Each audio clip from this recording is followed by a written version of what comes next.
was Halloween night of 2007, freshman year in high school, and I was with my friends, Ivan, Ryan, and Jesse. We were all dressed as the Super Mario characters. I was a Luigi since I was the second tallest. Ivan was Mario since he's short and buff. Not that Mario is buff. Jesse was Waluigi because he's freakishly tall and skinny, and Ryan was Wario because he's just really fat.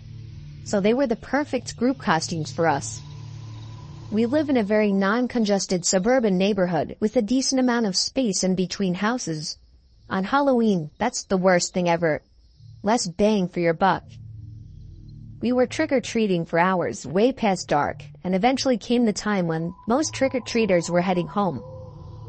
My feet started to hurt, and I had to constantly switch arms for holding the now 10-pound pillow sack of candy, but we planned on going until our bags were completely full.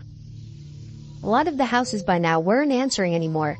It was probably past their cutoff time for giving candy to trick-or-treaters. Approaching our next house, we saw a purple bucket on the stoop, which was the best feeling ever.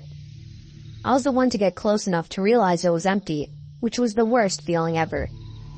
I turned around when I heard a knock at the window of the house. We all looked at the window. Couldn't see anyone, but heard someone call out, "Wait!" The door opened and an older man, late 40s, already balding, stepped outside. He told us to come inside so he can get us some more candy. I said we could just wait out here. He responded saying something along the lines of, "Nonsense, come on in, we'll get you your candy." I then stepped in and said, "It's alright. Come on, Dan, let's go." I told the guy to take care and apologized. He just stood there watching as we walked off, not saying anything. I felt bad, but at the same time, that guy seemed like a creeper, and I figured I just dodged a bullet not going in there. If the story ended there, it wouldn't be scary, so of course, it didn't end there. We skipped a few of the guy's neighboring houses just to get further away, and continued on with our business. We were walking down close to the nature preserve now, so there weren't many houses around us. At this point, we were now walking back closer to Jesse's house. I noticed Ryan had stopped walking, and I turned around to see what's up. He said he heard someone moving from behind the trees in the preserve. Now this was before everyone's phones had flashlights, so we couldn't just go searching in the woods for someone. Besides, we were just telling Ryan that it must have been a raccoon or something. You may think this is a bit of a cliché, but when things like this happen in real life, you always assume the more logical possibility. It's just natural. Why would we assume we were being followed? I had to put my arm around Ryan's shoulder and nudge him forward. A little ways down the street, me and Ivan picked up on the sound as well. When we all stopped, the sounds of the footsteps from beyond the trees stopped as well. Ivan yelled at the obvious stalker to go away, or we would beat the shit out of them. I knew he was just bluffing, though. I could hear the nervousness in his voice. The snap of a twig from beyond the trees triggered a fight-or-flight response in all of us. Me, Jesse, and Ryan all ran for it. Ivan was at first charging to attack, but he quickly followed after realizing we had all taken off. We ran down the dark street, and we all noticed the sounds of at least 2 or 3 pairs of footsteps crushing the twigs and leaves in the woods.